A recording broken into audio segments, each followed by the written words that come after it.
Martineke katkaisee keskialueella. Erittäin hyvä pitkä avaus. Migelis Redlis antaa loistavan syötön ja näin se vain on, että Latvia menee 1-0 johtoon.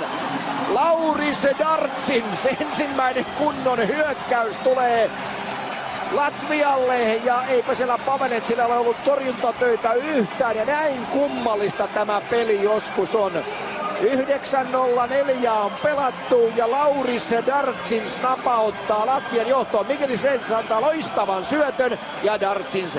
Ja kyllä me nyt täytyy sanoa että kyllä tässä mielenkiintoa riittää kyllä tässä tsekki maalivahti hommassa, koska Paveletsia ei ole pidetty koskaan selkeänä ykkösmaalivahtina, vaikka hän Atlantassa tietysti pelaakin. Ja nyt otetaan todella miehestä mittaa ja tämä, sanokaa mitä sanotte, niin lirahtaa kyllä helposti selän tsekkipuolustajista. Rahunek, Skoula, Jaslava pelasivat kaikki Venäjän pääsarjassa. Ja sitten maalin kulmalta ja sinne menee. Tomas Rolinek iskee pelin yhteen. Nyt sitten vähän yllättäen oikeastaan tämä maali tulee. Siinä yllätetään myöskin Masalskis täydellisesti ja peli on 1-1. Ja yleisö saa mitä haluaa. Tomas Rolinek, joukkueen kapteeni, tasoittaa ottelun 1-1.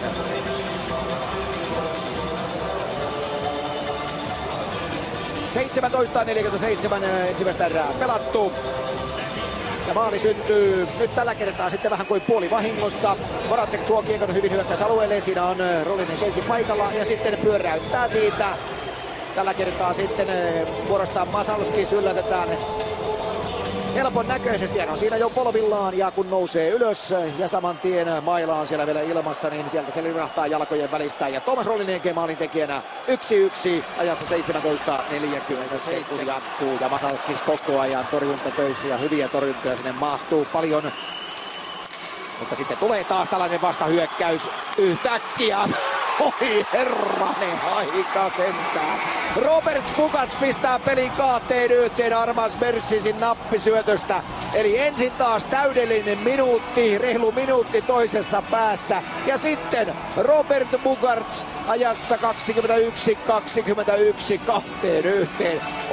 On tämä erikoinen peli. Ensin valtava tsekkivyöry, loistava maalintekopaikka Martin Havlatilla. Sen jälkeen siellä viivalla menettää kiekon todella vaarallisesti tsekki puolustaja, eikä pysty tasapainoaan pitämään. Lukas Krajicek on siinä kysymyksessä ja aivan loistavasti tarjoilee siihen Armas Berzins Robert Bugartsille. Ja niinpä latvialainen todella kokematon pelaaja, pelaa vasta 17 maaottelua, 20-vuotias Dynamo Riikan pelaaja. Tekee 9. maajoukkueen maalinsa ja taas tulee peliin ihan uudenlaista kuhinaa. Kyllä kun se vielä tuli taas tähän erän alkuun. Puolustaja Krajicek painaa kiekko sinne, päätyy takaisin. Mihalek, Havlat, Elias. Ja nyt pyörii sitten tämän kolmikon peli hyvin juuri, mistä vähän tässä kaipailtiin. Ja sitten kiekko menee myöskin maaliin. Jälleen tällainen vähän epäselvä tilanne. Patrik Elias vetää sieltä lähes 0 kulmasta ja mistähän se nyt mahtaa pompata sitten. Molemmat tsekkimaalit ovat tulleet kyllä melkoisen sähläämisen näin jälkeen. Patrik Elias maalin tekijänä. 32:02 peliä käyty ja niinpä tämän kauden New Jerseyn ykkösmies täräyttää pelin tasoihin. Hyvä karvaus Martin Havlat pelaa Eliakselle ja tämä pääsee sitten vapaasti tulemaan siihen maalin kulmalle ja nyt on mennyt kyllä 2 maalia Masalskisin taakse. Mitenhän tässä nyt sitten sieltä se kimpoaa omista suojuksesta kimmota. On siellä Mihalekkin maalin edessä, että ottaako se sitten sieltä kimmoketta, mutta Eliakselle maali tässä vaiheessa merkitään. 2-2. Melkein toisin Tomas Rolinekin tekemästä maalaisu.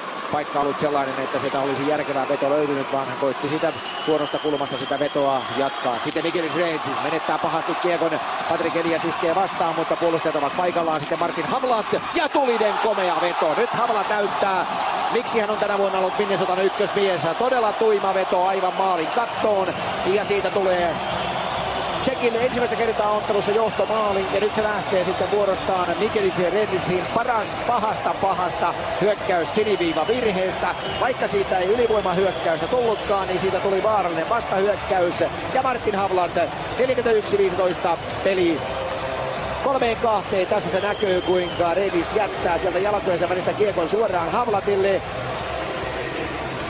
Ja sieltä lähtee komea kuti. Patrik Elias pudottaa siihen Havlatille. Eli ottaa siitä toisen tehopinnan tässä ottelussa. Ja hieno on veto Havlatilta. Tällä kaudella Minnesotassa 22 maalia, 40 maalia joutunutta syöttöä. Joukkueessa ykköspistemies siellä. Ja nyt Tsekille johtomaali 3-2.